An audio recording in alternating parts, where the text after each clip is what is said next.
Bonjour à vous tous et bienvenue sur ma chaîne YouTube Bien vivre avec sa maladie. Pour me présenter, je m'appelle Lisa et je suis ce que j'appelle une heureuse sépienne. Alors, sépien, sépienne, c'est le terme que l'on emploie pour les personnes qui sont touchées par la sclérose en plaques. Et bien sûr, le terme heureuse n'a pas toujours été le terme le plus adéquat.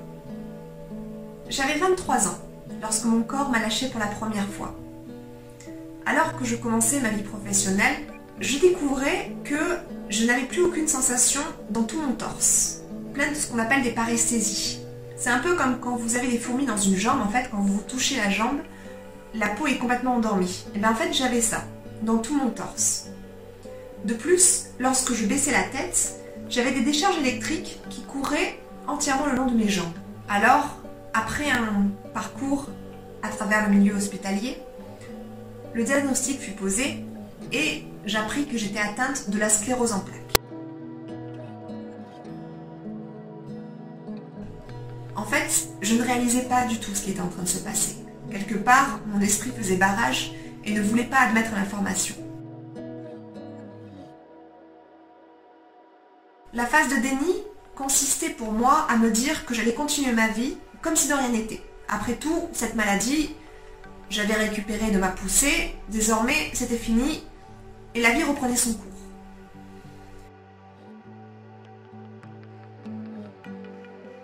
Mais au milieu de ça, je me retrouvais avec des grandes périodes de colère, une espèce de rage contre la terre entière. Et surtout contre la terre entière et contre moi-même, puisque je n'avais aucun interlocuteur direct envers qui diriger cette colère. Et comme toutes ces émotions bouillaient en moi, je me retrouvais à faire de très grandes crises d'angoisse et j'étais terrassée par la fatigue. Tout cela dura un certain temps jusqu'à ce que je fasse une deuxième poussée. Deuxième poussée de sclérose en plaques, donc à nouveau, je retrouvais exactement les mêmes symptômes que lors de la première. Et là, je me retrouvais terrassée par la tristesse. On peut parler, dans ce cas-là, en ce qui me concerne, ce fut une période de dépression. Cependant, ce fut seulement lorsque je laissais libre cours à cette tristesse que je pus continuer et entrer dans la période de reconstruction. Parce qu'une fois cette tristesse exprimée, je fis le choix d'écouter ce que cette maladie avait à me dire. Pourquoi était-elle là? J'ai alors entamé une longue période d'introspection, de découverte de moi, à travers différents types de thérapies, aussi bien psychologiques que d'un point de vue physique. Je parlerai de décodage biologique, de thérapie en gestalt, d'acupuncture, de shiatsu. Je me suis rendu compte que ma maladie était en fait un message pour me permettre d'aller vers une vie plus adaptée et plus en phase avec moi-même. Au fur et à mesure que j'avançais sur ce chemin personnel, je me rendais compte de tous les blocages que j'avais, de toutes les blessures émotionnelles que j'avais. Et plus j'avançais là-dedans, mieux j'apprenais à me connaître et plus je me sentais épanouie et bien dans ma vie.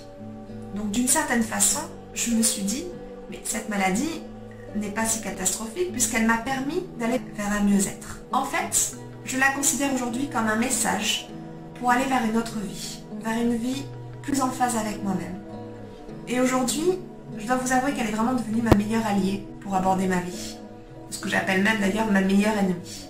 Donc désormais, j'ai choisi de regarder ma maladie non plus comme un drame et une fin en soi, mais comme un soutien, comme un allié, pour avancer dans ma vie et faire mes choix de vie. Aujourd'hui, je suis persuadée que nos maladies sont là pour nous dire quelque chose, pour exprimer un mal-être, un blocage, un manque d'écoute de soi. Je crois fortement en la relation corps-esprit, et il est vrai que je travaille de plus en plus avec des personnes sur ce chemin. Alors cette chaîne YouTube a pour but de vous partager les outils qui m'aident au quotidien, et surtout de vous présenter une autre façon d'aborder la maladie, avec plus de confiance, plus d'espoir, plus d'optimisme, mais surtout une manière de reprendre du pouvoir sur notre vie face à elle, ou grâce à elle. En l'occurrence, je n'aurai pas vocation à répondre à des questions d'ordre médical. Je vous propose simplement un partage d'expérience par rapport à une façon que j'ai de bien vivre avec ma maladie. Ce blog s'adresse donc à toute personne touchée par une maladie, quelle qu'elle soit, puisque je pense que cette philosophie de vie peut s'appliquer à toutes sortes de maladies, à toutes sortes de maux, toutes sortes de pathologies. Alors vous pouvez me retrouver sur ma page Facebook, Bien vivre avec sa maladie, et sur mon groupe Facebook, si vous voulez échanger, du même nom. Je tiens aussi un blog, bienvivreavecsa-maladie.fr, où je vous partage du coup tous ces retours d'expérience, mon histoire personnelle aussi, et tous mes articles concernant une autre philosophie de vie. Je vous souhaite une très belle découverte. N'hésitez pas si vous avez des questions à commenter cette vidéo, je me ferai un plaisir de vous répondre.